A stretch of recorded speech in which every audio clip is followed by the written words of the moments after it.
জয় রাধে, জয় রাধে, জয় রাধে। মহাপ্রভু কথা 103। গতদিনের পরের কথা।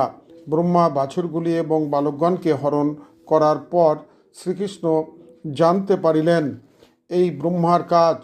শ্রীকৃষ্ণ তখন স্বয়ং বালক এবং বাছুরদের রূপ ধরে বৃন্দাবনে গমন করে যার যার ঘরে গমন করিলেন।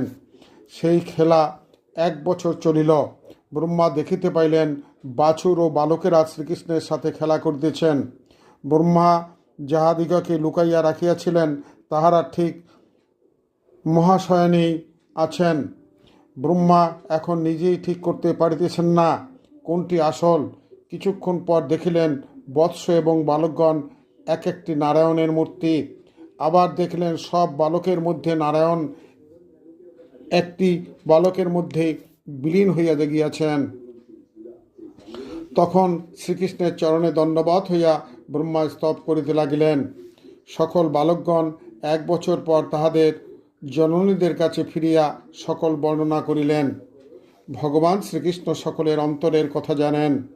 তাহাকে শুদ্ধ মনে ভজনা করিলেই সকল কালিমা আস্তে আস্তে দূরীভূত হইবে। শ্রীবাসের বাড়িতে সংকীর্তন হইতেছে।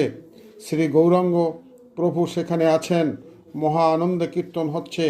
এমন সময় এক দাসী এসে শ্রীবাসকে বাড়ির ভিতরে ডাকিয়া লইয়া গেলেন। এর পরের কথা গোবিন্দ কৃপা করলে আগামী দিন বর্ণনা করা হবে। জয় রাধে, জয় রাধে, জয় রাধে।